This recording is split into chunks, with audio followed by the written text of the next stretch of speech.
क्या होता है एमडीएस? नमस्कार, मेरा नाम डॉक्टर कावेरी जोशी है और आज डॉक्टर के माध्यम से हम एक ऐसी बीमारी के बारे में बात करेंगे जिसका डायग्नोसिस मिलते ही ब्लड कैंसर है, क्या ये ट्रीटेबल है, क्या इसके लिए कीमोथेरेपी लेने की ज़रूरत है, ऐसे सवाल आ जाते हैं। सो बीमारी का नाम है माइलोडिस्प्लास्टिक सिंड्रोम, एमडीएस के नाम से इसे जाना जाता है। क्या होता है एमडीएस? देखिए, बोन मैरो जो होता है उसमें बोन मैरो एक तरह से ब्लड बनाने की फैक्ट्री है। हर सेल जो है वो बोन मैरो में ही बनता है और इसी में एक सेट ऑफ सेल्स हैं जिन्हें माइलॉइड सेल्स कहा जाता है, माइलॉइड सीरीज कहा जाता है।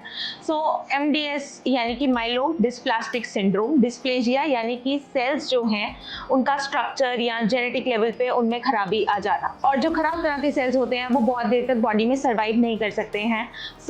बिकॉज ऑफ दिस जो सेल्स ऐसे एमडीएस के मरीजों में जो सेल्स बन भी पाते हैं, क्योंकि वो सर्वाइव नहीं कर पाते हैं, तो मरीज जो प्रेजेंट करता है वो आता है कि डॉक्टर साहब बहुत देर से या तो मेरे टीएलसी कम है या प्लेटलेट कम है या मेरा हीमोग्लोबिन जो है वो बढ़ ही नहीं रहा है। तो ऐसे मरीजों में जब हम वर्कअप करते हैं अनीमिया का या थ्रोम्बोसाइटोपेनिया यानी कि कम प्लेटलेट्स का, और जब हमें कोई भी एक्सटर्नल कॉज नहीं मिलता है, यानी कि एक्सेसिव डिस्ट्रक्शन नहीं है, कहीं पे कोई डेफिशिएंसी नहीं है, तो डेफिनेटली हमारे दिमाग में एक सवाल आता है कि कहीं ये प्रोडक्शन एरर तो नहीं है।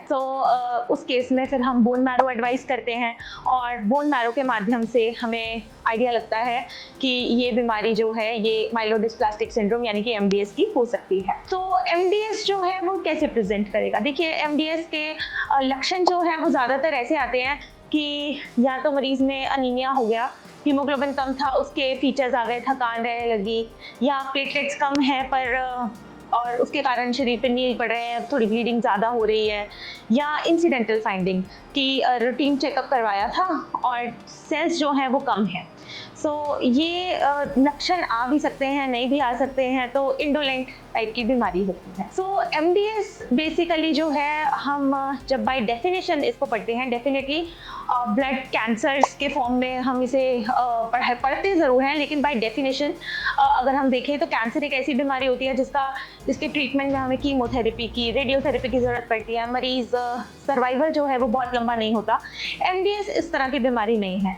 तो डिपेंडिंग कि कौन सी जीन की म्यूटेशन है, हम एमडीएस को डिवाइड करते हैं लो रिस्क और हाई रिस्क एमडीएस में। तो लो रिस्क एमडीएस यानी कि जिनमें कुछ स्पेसिफिक जेनेटिक म्यूटेशंस हैं, और इन पेशेंट्स में जनरली सपोर्टिव ट्रीटमेंट के साथ ही काफ़ी लंबे समय तक मरीज जो है वो अच्छा रिस्पॉन्स देता है। सपोर्टिव ट्रीटमेंट क्या हुआ? सपोर्टिव ट्रीटमेंट हुआ कुछ ग्रोथ फैक्टर्स हमने दिए, स्पेसिफिक ग्रोथ फैक्टर्स दिए जिनमें हीमोग्लोबिन नहीं बना, हीमोग्लोबिन के लिए, प्लेटलेट के लिए स्पेसिफिक ग्रोथ फैक्टर्स दिए, या टीएलसी बढ़ाने के लिए कुछ स्पेसिफिक मेडिसिन दी। उसके अलावा लो रिस्क वाले जो पेशेंट्स हैं, अगर ओल्डर एज ग्रुप है तो टेम्परेरी मेयर के तौर पे हम उन पे ट्रांसफ्यूजन्स एक ऑप्शन है कि हम बाहर से सेल्स चढ़ा देते हैं, and for very very long period of time patients जो हैं वो जनरली अच्छा रिस्पॉन्ड करते हैं। मीनवाइल हाई रिस्क एमडीएस जो है, कुछ ऐसी स्पेसिफिक जेनेटिक म्यूटेशंस जिनमें रिस्क बढ़ जाता है इस स्लो तरह की बीमारी का कैंसर में कन्वर्ट होने का। अक्यूट माइलॉइड लुकीमिया AML नाम की बीमारी में एमडीएस के पेशेंट्स कन्वर्ट हो सकते हैं जो हाई रिस्क पेशेंट्स हैं। Coming on to the diagnosis, हम देखिए, सबसे पहले हम जब पेरिफेरल फैक्टर्स में हमें कुछ नहीं मिलता है और मरीज की एज जो है 50-60 साल से ऊपर है, तो बोन मैरो में जनरली हमें पता लगता है। हाइपर सेलुलर बोन मैरो हो सकता है, सेल्स के स्ट्रक्चर में कुछ फर्क आ सकता है जो बोन मैरो में रिपोर्ट हो। डिपेंडिंग ऑन दैट हम आगे एडवाइस करते हैं कुछ जेनेटिक टेस्ट। तो साइटोजेनेटिक्स है, फिश का एक एमडीएस पैनल होता है, टेस्ट होता है।